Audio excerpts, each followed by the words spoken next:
Fala aí galera, beleza? Tudo bem com vocês? Aqui tá tudo bem, graças ao nosso bom Deus.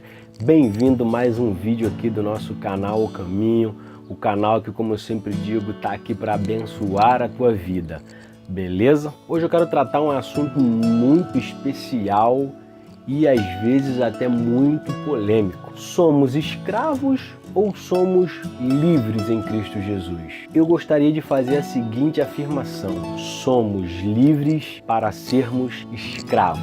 Isso mesmo que você ouviu. Parece até estranho fazer esse tipo de afirmação, correto? Mas fique atento até o final do vídeo que você vai entender exatamente o que a palavra quer dizer acerca disso. O apóstolo Paulo viveu num contexto totalmente diferente do nosso, e ele traz ao nosso entendimento o que significa ser um escravo de Cristo.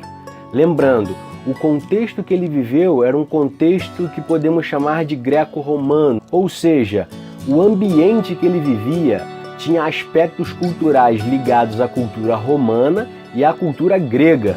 E não se esqueça também que ele era judeu, praticante do judaísmo antes da sua conversão, ok? O interessante é a gente ver Paulo se declarar em Filipenses 1:1 que junto com Timóteo eles eram considerados servos do Senhor Jesus Cristo.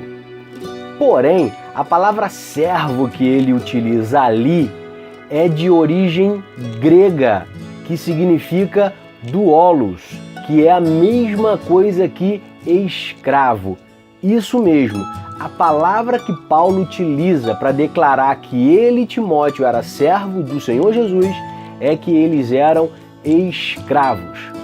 Nos vídeos anteriores, você me viu falar acerca da intimidade com Deus, e Deus, de fato, se coloca como nosso Pai. Caso você não tenha assistido os vídeos anteriores, eu vou deixá-los na descrição aqui embaixo para que você possa ver.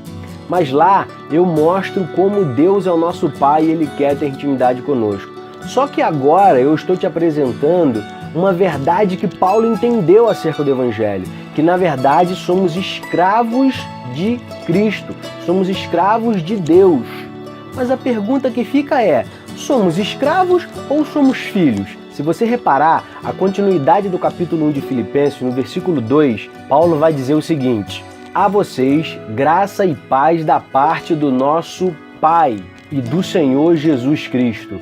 Ou seja, Paulo começa o versículo 1 dizendo que era escravo e agora ele se declara como filho de Deus. Como que Paulo entendia então essa funcionalidade? Quando Paulo cita isso, há algo intrínseco à cultura que ele vivia que a nós não é comum. O interessante é observar que em Colossenses 1:13, ele chega a citar que Cristo me resgatou do império das trevas e me trouxe para o reino da sua maravilhosa luz. Ou seja, é como se Cristo tivesse tirado ele de um reino e trago ele para outro reino. Em um reino havia um Senhor, e no reino a qual ele trouxe também há um Senhor. O que vale observar é que Paulo vivia na cultura a qual a compra de escravos era algo muito comum.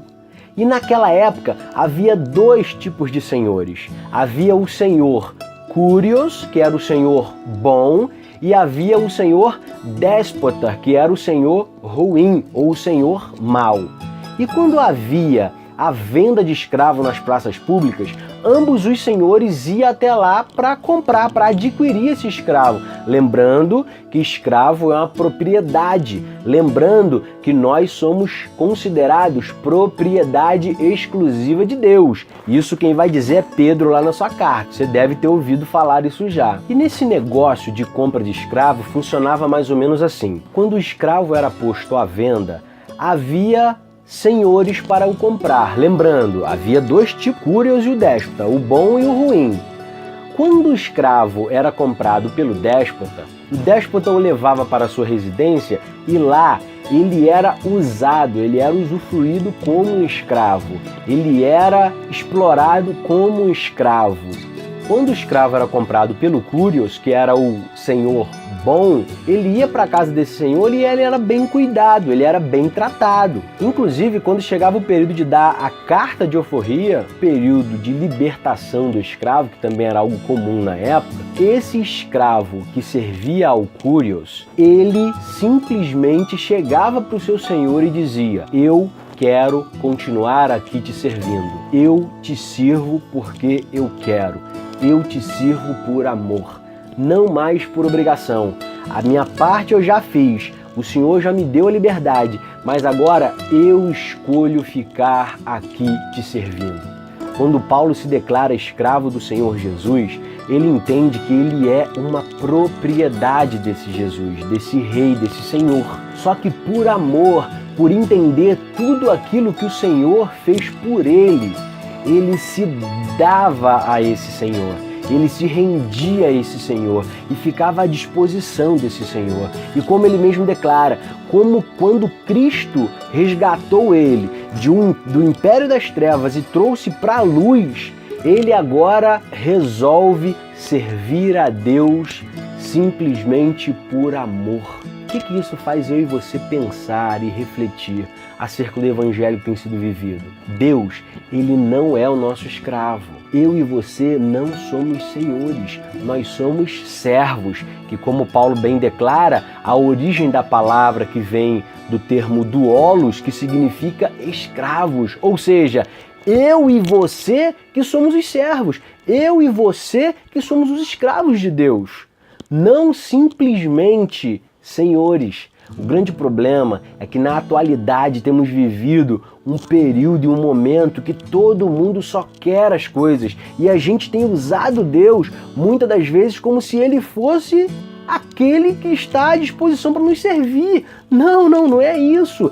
Deus, ele nos serve porque ele é nosso Pai. Mas em contrapartida, eu e você temos que entender que nós somos os escravos, nós somos os servos de Deus. Então é eu e você que temos que andar segundo o reino dele, não querer adaptar Deus ao nosso reino, à nossa barriga, ao nosso egocentrismo. Não, Deus não está aqui simplesmente para isso. Ele está aqui, como eu sempre digo, para se relacionar com a gente e para cuidar de nós, como um pai cuida de um filho.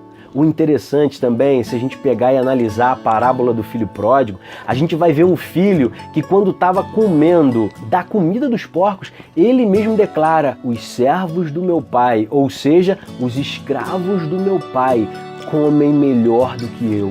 Então, quer saber? Eu vou voltar para casa. E a palavra diz que quando o pai o avista de longe, o pai corre ao seu encontro, dá-lhe um abraço e dá vestes novas, um anel, uma sandália. Ou seja, cuida dele como um pai.